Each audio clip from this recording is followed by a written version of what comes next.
Cours du jeudi.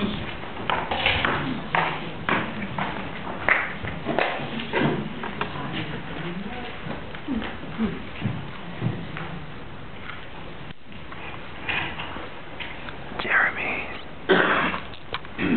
马上要上呀，没出息。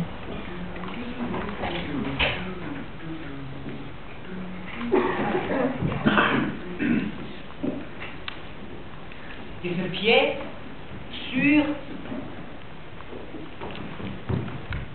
26.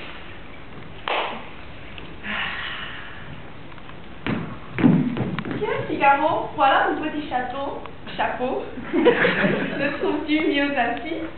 Oh, sans mon charmante. Auguste, le joli bouquet original, élevé sur la tête d'une belle fille, elle doux, le matin des noces, à l'œil l'amoureux dernier. Que mesures-tu donc là, mon fils? Je regarde, ma petite Suzanne, si ce poli que mon Seigneur nous donne aura bonne grâce ici. Dans cette chambre? Il nous la cède. Et moi, je n'en veux point. Pourquoi? Je n'en veux point. Mais encore? Elle me déplaît. On dit une raison. Et si j'en veux pas dire? Tu prends de l'humour contre la chambre du château la plus gourmande et qui tient au milieu des deux appartements. La nuit, si madame est incommodée, elle sonnera de son côté. D'est, en tout bas, tu es chez elle. Et mon Seigneur te dit quelque chose, elle n'a garde d'indilution et traque en 300. M'en va rendu. Fort bien. Mais s'il aura tardé le matin pour te donner quelques bonnes et longues conditions, d'est, en deux pas, il est à ma porte et craque en 3 sauts. Qu'attendez-vous par ces paroles? Il faut m'écouter tranquillement. Oh, qu'est-ce qu'il y a, mon Dieu?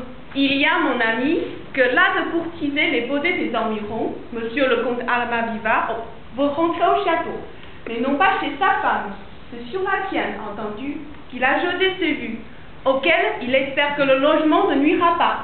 Et c'est ce que le loyal Basile, honnête agent de ses plaisirs, et mon noble maître à chanter me répète chaque jour en me donnant leçon.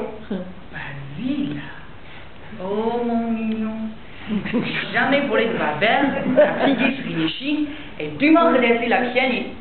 La moelle est pinière et quelqu'un. Tu croyais, mon garçon, que cet or qu'on me donne était pour les beaux yeux de ton mérite? J'avais assez fait pour l'espérer. Que les gens d'esprit sont bêtes. On me dit. Mais c'est qu'on ne veut pas le croire. On adore. Apprends qu'il a destine à obtenir de moi, secrètement, certains carteurs, seul à seul, qu'un ancien doigt du Seigneur, tu sais s'il était triste. Je le sais tellement que, si monsieur le comte, en se mariant, n'eût pas aboli ce droit honteux, jamais je ne suis épousé dans ce domaine. Eh ben, s'il a détruit, il s'en repent. Et c'est de ta fiancée qu'il veut le racheter en secret aujourd'hui. Oh, ma dette s'amollit de surprise et mon tronc fertilisé. Ne te retourne pas. Quel danger! Si venait un petit pouton, les gens superstitieux. Tu ris si bonne. S'il y avait moyen d'attraper ce grand bord et de le faire tourner dans un bon piège et d'embaucher son or. De l'intrigue et de l'argent, te voilà dans ta sphère. C'est pas la compte qui me retient. La crainte. Ce n'est rien d'entrer chez une chose dangereuse, mais d'échapper au péril en l'amenant à bien. Car d'entrer chez quelqu'un la nuit, de lui souffler sa femme et d'y recevoir 100 coups de fouet pour la peine, il n'y a rien plus aisé et mille son gros galon fait. Voilà Madame l'éveillée, elle m'a bien recommandé d'être la première à lui parler le matin de mes noces. Y a-t-il encore quelque chose là-dessous? Le berger dit que c'est la porte de bonheur aux épouses délaissées.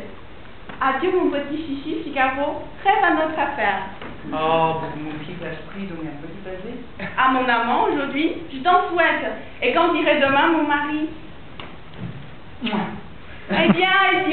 Je n'ai pas dit de mon amour. De mon amour. Quand c'est vous important de m'en parler du matin jusqu'au soir? Quand je pourrai te le prouver, du soir jusqu'au matin.